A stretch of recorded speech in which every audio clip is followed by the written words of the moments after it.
یہ ایک میں نے جس طرح کچھ اس کے خد و خال بیان کرنے کی کوشش کی ہے کہ یہ ایک بحران ہے، یہ بڑا سنگین مسئلہ ہے، مگر ایک ڈینائل ہے ایک یہاں پہ کہ ایسے کچھ بھی نہیں ہے بھی آپ بہت زیادہ وہ لے رہے ہیں. کوئی گورنمنٹ کے اندر وہ سنجیدگی نہیں پائی جاتی جو ہمیں نظر آ رہی ہے، پوری دنیا کو نظر آ رہی ہے. کیا وجہ ہے؟ دیکھیں، ایک تو اس کی بڑی وجہ یہ ہے کہ میرے خیال میں بہت ساری سنجیدہ چیزیں شاید گورنمنٹ ڈیل ہی نہیں کر رہی، ان کو اس چیز کا ادراک ہی نہیں ہے، انہوں نے شاید آؤٹ سورس کی ہوئی ہے. لیکن یہ جو آپ نے شروع میں باتیں کی یہ بڑی امپورٹنٹ ہے، اسپیشلی جی ایس پی پلس کے حوالے سے. اس میں چودھری سرور صاحب نے بڑا کردار ادا کیا تھا، آپ کو یاد ہوگا ماضی میں. اس کے علاوہ دیگر بھی اس میں شخصیات کافی کچھ کردار ادا کرتی رہی، اور اگر یہ جی ایس پی پلس سٹیٹس واپس لیا جاتا ہے تو پاکستان کو بلینز آف ڈالرز کا نقصان ہو سکتا ہے. ایک بہت بڑی مارکیٹ ہے، یورپین منڈی ہے جہاں پہ ہم ایکسپورٹ کرتے ہیں اور ہمیں وہاں پہ کچھ مہارت ملتی ہیں جس کی وجہ سے ہمارا جو مال ہے وہاں پہ بہت زیادہ کمپیٹیبل ہے، بہت زیادہ وہاں پہ لوگ اس کو پھر لیتے ہیں، کم قیمت پہ ان کو مل جاتا ہے. بات یہ ہے کہ یورپی یونین ہو جائے عامر صاحب، امریکہ ہو جائے، برطانیہ ہو جائے، ہر طرف سے یہ آوازیں آ رہی ہیں کہ کس قسم کے حالات ہیں، اس طرح حالات نہیں چل سکتے. اور شاید میرے خیال میں کچھ کوارٹرز کو اس چیز کا اندازہ بھی ہوا ہوگا، جس کی وجہ سے اب یہ مذاکرات کا عمل شروع ہوا ہے اور یہ انگیج کریں گے. دیکھیں گے میرے خیال میں کہ 20 تاریخ کے بعد جب ٹرمپ انتظامیہ باقاعدہ وہ آفس میں آتے ہیں، اس کے بعد وہ کیا طرز عمل اپناتے ہیں، مزید کوئی سختی کرتے ہیں. اگر مزید سختی کریں گے تو یہ کہیں گے کہ جناب دیکھیں مذاکرات تو پہلے ہی چل رہے ہیں اور شاید اب کچھ ہو جائے.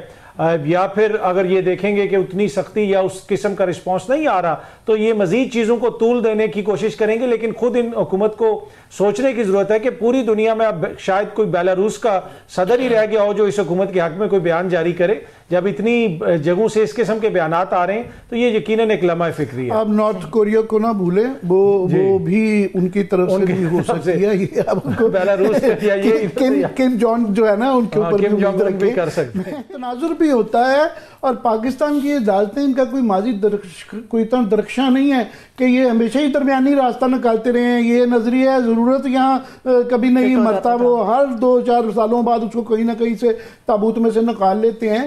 تو یہ جب اتنی باقی ہر چیز میں ایک درمیانی راستہ نکالا جا رہا تھا، کمپرومائزز نظر آتے ہیں چاروں طرف ہمیں جو ہے کہ عدالتیں وہ پٹی اٹھار کے دیکھ رہی ہیں کہ حالات کے مطابق فیصلے آ رہے ہیں.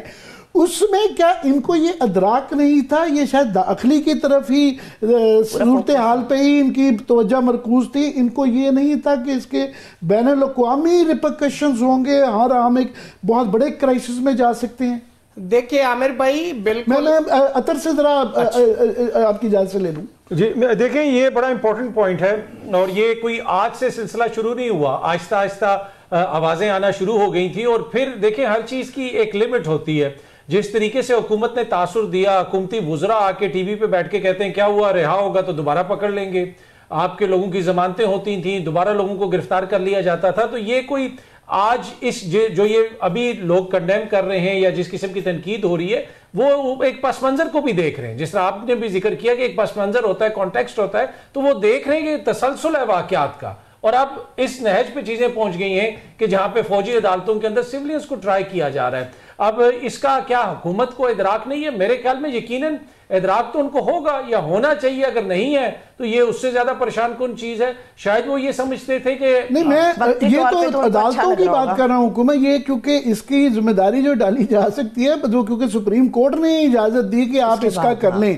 تو یہ فی الحال تو یہ عدالتوں پہ یہ ملبہ گرتا ہے.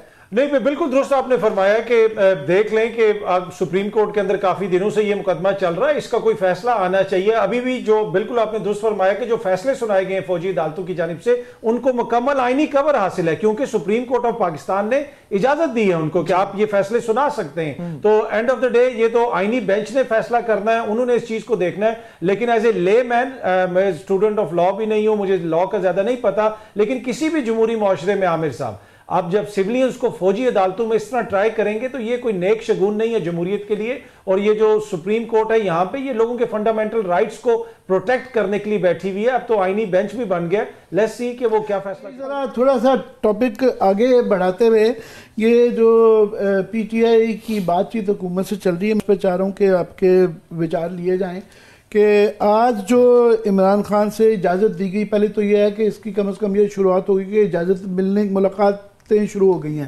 تو ان کو جو ملاقات کروائی گئی ہے اس کے بعد جو ان کے حوالے سے یہ جو بیان آیا ہے کہ مذاکرات ہوں مگر مطالبات کی منظوری کا ایک ٹائم فریم ہونا چاہیے. یہ ان سے منسوب کیا گیا ہے جملہ کہ انہوں نے کہا ہے کہ ٹھیک ہے کریں مگر ٹائم فریم. تو یہ جو ہمارے جیسے کچھ لوگ یہ کہہ رہے تھے کہ جناب ٹھیک ہے ٹرک کی بتی ہے سوٹ کرتا ہے لمبی لمبی تاریخیں دیں گے 2 تاریخ اگلی مہینے بعد 2 مہینے جتنا بھی ٹائم گزر جائے تو اچھی بات ہے. یہ جو اطہر صاحب انہوں نے ٹائم فریم پہ کیا ہے جس طرح آپ ابھی کہہ رہے تھے کہ 20 جنوری کیا عمران خان بھی 20 جنوری کے انتظار تو نہیں کر رہے کہ درمیان میں EU ان چیزوں پہ بھی فیصلہ آ جائے وہاں سے بھی چیک کر لیں کہ کیا معاملات ہے. سو یہ ٹائم فریم والا ان کے زبان میں آپ کے خیال میں اس کو کیسے آپ ویو کرتے ہیں؟ دیکھیں یہ ہفتے ہیں مہینے نہیں ہیں. جو کمیٹی کے اندر بھی لوگ شامل ہیں میری جو جن ذرائع سے بات ہوئی ہے اور انہوں نے یہ کہا کہ ہمارے ذہن میں 15 جنوری کی تاریخ ہے. 15 جنوری تک کچھ نہ کچھ چیزیں شیپ اپ ہونی چاہیے. اگر اس سے آگے معاملہ جاتا ہے تو پھر یہ مذاکرات آپ سمجھیں اگر 20 کہتے تو ہمارے کان کھڑے ہو جانے تھے. 15 میں بھی تھوڑے سے کھڑے ہو گئے. انہوں نے ان کے ذہن میں 15 ہیں تو کیا پتا 5 دن کا وہ بھی مارجن دے دیں اور 20 تک کا انتظار کر لیں. لیکن خان صاحب کا جو حقیقی موقف ہے وہ جب تفصیلاً باہر آئے گا, اس لیے کہ آئی ڈونٹ نو کہ ابھی خان صاحب کو پتا ہے کہ امریکہ نے کیا بیان جاری کر دیا ہے, EU نے کیا بیان جاری کیا ہے, کوئی تفصیلات ان کو بتائی گئی ہیں. تو اس موقع کے اوپر اگر آپ دیکھیں تو یہ مذاکرات حکومت کی ضرورت زیادہ لگتے ہیں. حکومت کے اوپر ہر طرف سے دباؤ پڑ رہا ہے ان کے لیے بھی. حکومت کو تو وین وین ہر لحاظ سے سوٹ کرتا ہے, ان کو لیجیٹیمیسی مل جاتی ہے, ان کی قبولیت ہو گئی ہے, ان کا ایک سٹیٹسمنٹ کا ویو. شہباز شریف صاحب ایک دم سے بنڈیلا بن گئے ہیں کہ جناب دیکھیں بات چیت تفاہم و تفہیم جو ہے تو حکومت کو تو ہر لحاظ سے سوٹ کرتا ہے. بالکل حکومت کے یہ ویژولز دیکھیں, جو ایسی حکومت جس کے خلاف EU بیان دے رہا ہے, برطانیہ دے رہا ہے, امریکہ دے رہا ہے, اچانک یہ ویژولز آ رہے ہیں کہ وہ اپوزیشن کے ساتھ بیٹھے ہوئے اور مذاکرات ہو رہے ہیں تو ان کو لیجٹیمیسی ملتی ہے. لیکن کیا ان مذاکرات کے نتیجے میں کوئی ایسی ڈیل ہو جائے گی؟ فی الحال تو وہ چیز نظر نہیں آ رہی. لیکن اتنا مجھے ضرور تحریک انصاف کے اندر سے جو لوگ اس سارے عمل کا حصہ ہیں انہوں نے یہ بتایا کہ نوڈ کہیں اور سے بھی ہے, اور لگا اس طرح کے کچھ موقعوں کے اوپر جو حکومتی دوست وہاں پہ بیٹھے ہوئے تھے ان کو بھی کہا گیا ہے کہ آپ نے بیٹھنا ہے. تو شاید پھر کوئی نکلا اس کا یہ اس کی وجوہات پتہ نہیں ہے گورنمنٹ کی. تو ہمیں جس طرح ہم بات کر رہے ہیں کہ سمجھ آتی ہے یہ PTI کی وجوہات ہی سمجھ آ رہی ہے کہ تھک گئے ہیں یا مان گئے ہیں یا کیا جو بھی ہے سٹیلمیٹ میں سے نکلنا چاہتے ہیں. مگر یہ بڑے ڈے ٹو ڈے میں بزی ہیں فائر فائٹنگ میں. یہ لارجر جو پکچر جو میں نے اکانومی کے ساتھ جوڑی ہے یہ ساری دنیا بیٹھ کے دیکھ رہی ہے, اور یہ آگے حالات میں نے جس طرح کہا کہ IMF کا خطرات تلک رہی ہے, ہماری ایکسٹرنل فائنینسنگ کا پرابلم آ رہا ہے. ان کو یہ ادراک ہے گورنمنٹ کو کہ بس اختیار کے لیے وہ کہہ رہے ہیں ڈے ٹو ڈے چلتا رہے؟ دیکھیں فی الحال تو جس طریقے سے انہوں نے اختیارات سارے اپنے پاس رکھے ہوئے ہیں اور جس طریقے سے یہ حکومت چلا رہے ہیں اس میں تو لگتا ہے یہی کہ ان کی پرائورٹی یہ ہے کہ اختیارات ہمارے پاس رہے, حکومت ہمارے پاس رہے. لیکن حکومت کرنے کے لیے بھی کچھ چیزیں ایسی ہوتی ہیں ان کو آپ کو وہ کرنی پڑتی ہیں, اس میں پوری دنیا کے ساتھ آپ کو چلنا پڑتا ہے. اب امریکہ کی جانب سے جو کہا گیا بیان وہ بڑا سگنیفیکنٹ ہے. اگر آپ برطانیہ کی مثال لے لیں اور یورپی یونین کے تمام ممالک کی 27 ممالک کی مثال لے لیں, وہ دیکھ رہے ہوتے ہیں امریکہ کی طرف, وہ کبھی بھی انیشیٹو نہیں لیتے. وہ ایک بیان ہلکا پھلکا دے دیتے ہیں لیکن انیشیٹو تبھی وہ صحیح معنوں میں لیتے ہیں جب امریکہ کی طرف سے ان کو ایک طرح سے ہلا شیری دی جاتی ہے. اب یہ جو بائیڈن انتظامیہ جاتے ہوئے ان کے ساتھ دھوکہ کر گئی اور اتنا سٹرونگ انہوں نے بیان دیا ہے, اب تمام جو اس وقت یورپی ممالک ہیں وہ دیکھ رہے ہیں امریکہ کی طرف, اور دیگر جو ممالک ہیں خطے کے اندر آپ دیکھ لیں, اس میں جاپان کو دیکھ لیں, دیگر اور ممالک ہیں وہ امریکہ سے بڑے الائنڈ ہیں, انہوں نے بھی اس طرف دیکھنا ہے. تو یہ ساری چیزیں یقیناً ان کے لیے بڑا ایشو کریٹ کر سکتی ہیں. اور دوسرا ان کا مسئلہ کیا ہے؟ ان کا مسئلہ یہ ہے کہ ہر چیز میں کانسپیریسی ڈھونڈتے ہیں کہ جی کوئی لابسٹ ہائر کر لیے, یہ کر لیا, وہ کر لیا. اصل میں ایشو یہ ہے کہ جو امریکہ سے آواز آ رہی ہے, برطانیہ سے آواز آ رہی ہے, یہ علامات ہیں عامر صاحب. بیماری اس ملک میں ہے. بیماری یہ ہے کہ یہاں پہ آئین اور قانون کے اوپر عملداری نہیں ہو رہی, اس کا فقدان ہے. یہاں پہ جس طریقے سے جمہوریت چلائی جا رہی ہے وہ مسئلہ ہے. آپ یہاں پہ مسائل حل کریں گے تو وہ جو باہر والی علامات ہیں وہ آٹومیٹکلی ختم ہو جائیں گی. تو اس بیماری کو ڈیل کرنے کی ضرورت ہے. 1 منٹ بریک عامر صاحب.